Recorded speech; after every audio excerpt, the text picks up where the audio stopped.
ঘোড়া তার জীবনে অনেক সময় দাঁড়িয়ে দাঁড়িয়ে ঘুমায়, কেননা তার জন্য শুয়ে ঘুমানো বেশ বিপজ্জনক হতে পারে। যদি কোনো ঘোড়া ভুলবশত পুরো রাত শুয়ে ঘুমায়, তবে তার সাথে এমন কিছু হতে পারে যা আপনি কখনোই কল্পনাও করতে পারবেন না। প্রথমে ঘোড়ার জীবন সম্পর্কে কিছু চমকপ্রদ তথ্য জানুন যা আপনাকে বিস্মিত করবে। আপনি প্রায়ই এমন একটা ঘোড়া দেখতে পাবেন যা কালো লবণ পাথর বারবার চাটছে। আপনি কি জানেন ঘোড়া কালো লবণ কেন চাটে?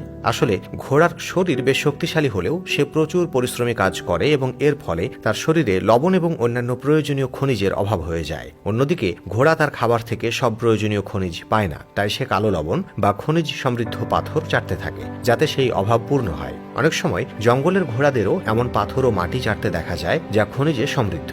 আপনি ঘোড়ার চোখে একটা বিশেষ ধরনের চশমা লাগানো দেখতে পাবেন। ঘোড়ার চোখে একটা বিশেষ ক্ষমতা থাকে যা তাকে প্রায় 350 ডিগ্রি পরিধিতে দেখতে সাহায্য করে, অর্থাৎ ঘোড়া তার পেছনের দিক থেকেও অনেকটাই দেখতে পায়। এই ধরনের চশমা বা আবরণ তার দৃষ্টির ক্ষেত্রকে সংকুচিত করে, যাতে ঘোড়া শুধুমাত্র সামনে দেখতে পারে এবং তার মনোযোগকে কেন্দ্রীভূত রাখতে পারে।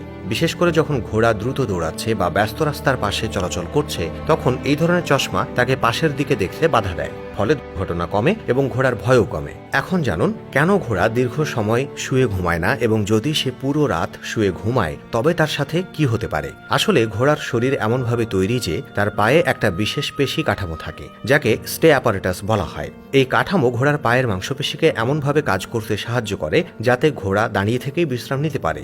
ঘোড়া সাধারণত 24 ঘন্টায় 3 থেকে 5 ঘন্টা ঘুমায়, যার মধ্যে বেশিরভাগ সময় সে দাঁড়িয়ে হালকাভাবে ঘুমায় এবং কিছু সময় অর্থাৎ প্রায় 20 থেকে 30 মিনিট শুয়ে গভীর ঘুম ঘুমায়, যা তার শরীর এবং মস্তিষ্ককে পূর্ণ বিশ্রাম দেয়। যদি ঘোড়াকে জোর করে শুয়ে ঘুমাতে বাধ্য করা হয় তবে তার পাচনতন্ত্রের উপর চাপ পড়বে, যা পেটের সমস্যা, গ্যাস এবং কোলোইক অর্থাৎ পেট ব্যথা সৃষ্টি করতে পারে। এমনকি সে মৃত্যুর কারণও হতে পারে, কারণ ঘোড়ার শরীর শুয়ে ঘুমানোর জন্য তৈরি নয়। তো বন্ধুরা, কেমন লাগলো আজকের ভিডিও? কমেন্টে জানাবেন। Thanks for watching.